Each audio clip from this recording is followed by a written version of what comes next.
ونشهد أن لا إله إلا الله وحده لا شريك له ونشهد أن سيدنا وحبيبنا ومولانا محمدا عبده ورسوله الذي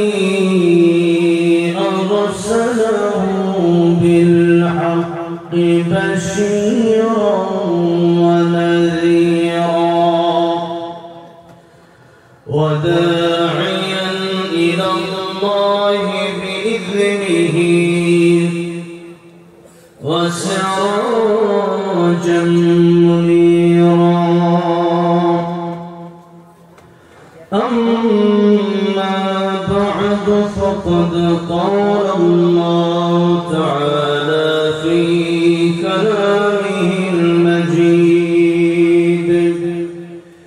وفي فرقانه الحميد أعوذ بالله من الشيطان الرجيم بسم الله الرحمن الرحيم والعصر إن الإنسان لفي خسر إلا الذين آمنوا وعملوا الصالحات وتواصوا بالحق وتواصوا بالصبر صدق الله العظيم. وقال النبي صلى الله عليه وسلم اغتنم خمسا قبل خمس شبابك قبل هرمك وصحتك قبل سقمك وغناك قبل فقرك وفراغك قبل شغلك وحياتك قبل موتك أو كما قال النبي عليه الصلاة والسلام. وقال تعالى في شان حبيبه ومحبوبه مخبرا وآمرا إن الله وملائكته يصلون على النبي يا أيها الذين آمنوا صلوا عليه وسلموا تسليما. اللهم صل على محمد وعلى آل محمد كما صليت على إبراهيم وعلى آل إبراهيم إنك حميد مجيد. اللهم بارك على محمد وعلى آل محمد كما باركت على إبراهيم وعلى آل إبراهيم إنك حميد مجيد. ঐতিহ্যবাহী সিলেট জেলার অন্তর্গত কালীগঞ্জ বলরামপুর বাজার জামে মসজিদ উদ্যোগে আয়োজিত দ্বিতীয় বাৎসরিক ওয়াজ মাহফিলের সম্মানিত শ্রদ্ধাভাজন সভাপতি জনাব মোহাম্মদ কামাল ধনী মাহফিলের আজকে বিশেষ মেহমান আলোচনা করেছেন আল্লাহ করবে আমার অত্যন্ত কাছের মানুষ অত্যন্ত সুন্দর আলোচনা লিখেছেন মাওলানা সাদিয়া শরীফ হাফিজাহুল্লাহ এবং কথা বলেছেন মাওলানা সাইদুল ইসলাম হাফিজাহুল্লাহ অনেক ওলামায়ে কেরাম উপস্থিত স্টেজে, থানা জামাত আমির সাহেব উপস্থিত স্টেজে, আমার প্রিয় ভাই আমির হামজা ভাই ডান পাশে বসা, যিনার মাধ্যমে এই প্রোগ্রামটিতে আসা, আয়োজক বৃন্দ, প্রাণপ্রিয় যুবক ভাইরা, সদা সদা দাড়ি পাকা মুরব্বী বাবাজিরা, যাদেরকে আল্লাহ অনেক বেশি ভালোবাসেন, পর্দার উপরে বসে আছেন শ্রদ্ধার সম্মানিতা মা ও আমার বোনেরা, আল্লাহ সুবহানাহু ওয়া ইজ্জত ওয়াল জালালের আলিশান দরবারে নিজের গভীর থেকে শুকর আদায় করছি যে মহান রব্বুল ইজ্জত ওয়াল জালাল আমাদেরকে দয়া করলেন, মায়া করলেন, আশরাফুল মাখলুকাত বানালেন, শ্রেষ্ঠ নবী, শ্রেষ্ঠ উম্মত আমাদেরকে বানালেন। এই পর্যন্ত আল্লাহ করেন এই রজব মাস চলে যাচ্ছে, একবারে বিদায় লগ্নে। শাবান মাস সর্বোচ্চ, এরপরে রমজান মুবারক।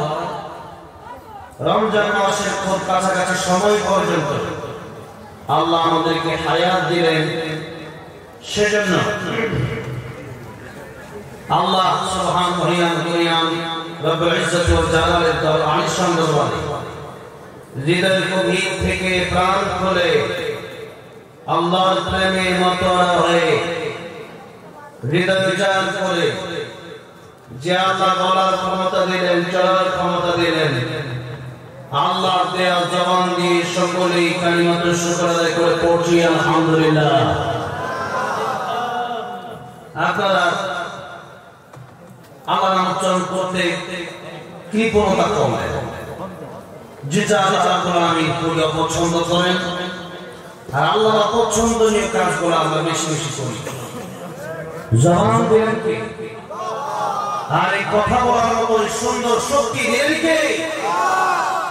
যে আল্লাহ জবান দিলেন, সে আল্লাহ নাম উচ্চারণ করতে আজ মানুষ চায় না। আজ মানুষ নেতার নাম বলে বলে ফেনা তুলে ফেলে। আজ মানুষ নির্বাচনের প্রচার করতে করতে ফেনা তুলতে পারে। মানুষ চায় স্টলে বসে, হোটেলে বসে, রাস্তাঘাটে গিবত করে করে সে 5 টাকার চা খেতে খেতে এই দেশের সব মানুষ খারাপ, সেই ভালো। এইরকম অভ্যাস আমাদের দৈনন্দিন আমাদের অভ্যাসে পরিণত হয়েছে। তাই সেগুলো বন্ধ করতে হবে, আল্লাহর পথে হাঁটতে হবে, দ্বীনের পক্ষে কথা বলতে হবে, আল্লাহর কোরআন আমাদের মুখে আনতে হবে। আমরা দ্বীন ইসলামের ক্ষেত্রে, প্রতিবাদের ক্ষেত্রে আমরা চুপ থাকি, অযথা কথায় আমরা বেশি খরচ করি আমাদের জবানকে। তাই আল্লামা সাঈদী রাহমাতুল্লাহ আলাইহি বলেছিলেন, বিড়ালের মতো 500 বছর বেঁচে থাকার কোনো লাভ নাই, সিংহের মতো ক্ষমতা বাঁচতে চাইছে না বেঁচে। এই জিনায় যারা যতবার এসেছে আমার খুব ভালো লাগে আলোচনা করতে। আমি জিনাইদার প্রোগ্রাম পেলে সচরাচর নেওয়ার চেষ্টা করি। দেশের মানুষ তারা আসলে দ্বীপ এই এলাকার এই দক্ষিণ বঙ্গটা থেকে এই বঙ্গের মানুষ বলল আল্লামা সাঈদী রহমাতুল্লাহকে প্রচন্ড ভালোবাসেন। আল্লামা সাঈদী রহমাতুল্লাহ যেই কথাগুলো তিনি বলে গিয়েছিলেন, আজ অক্ষরে অক্ষরে আল্লাহ নবী বলেছেন, মুমিনের দুরূহ থেকে ভয় করো। তিনি বলেছিলেন, তখন তো 12 কোটি ছিল, এখন 18 কোটি, তার চেয়ে বেশি। ওই থাকো গাছের আগায়, গাছের গোড়া থেকে এক নাড়া দেব, মা বলে দিবে গিয়া পড়া।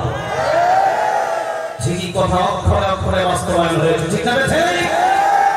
যারা আল্লামা সাঈদীকে ইঞ্জেকশনের সাথে বিষ দিয়ে হত্যা করেছে, তাকে দেখো আল্লামা সাঈদী রহমাতুল্লাহর জন্য মানুষ জীবন দিতে প্রস্তুত, আর তোমাদেরকে শুধু মানুষ ঘৃণা করার কিছুই না। সুতরাং আমরা প্রতিবাদী হতে হবে। বিড়ালের মতো তিনি বেঁচে থাকতে পারতেন। আমি কাতারে আমার একটা প্রোগ্রাম ছিল, সাঈদী সাহেবের সাহেবজাদা মাওলানা শামীম সাহেব হাফিজাহুল্লাহর সাথে প্রোগ্রাম শেষ করে আমরা একটা মার্কেটে বসেছিলাম। আমার সাথে বলতো তিনি যে আমার বাবা, ওনাকে যখন প্রথম কারাগারে নেওয়া হলো, তিনাকে বলা হলো কি চাই আপনার, আপনি বলেন। ক্ষমতা, বাড়ি, গাড়ি, টাকা, কি চাই? আল্লামা সাইদি বলেছেন কিচ্ছু চাই না, আল্লাহুল মাওলা ওয়া লাহুল কুল, আমি আল্লাহর চাই। আল্লাহু আকবার।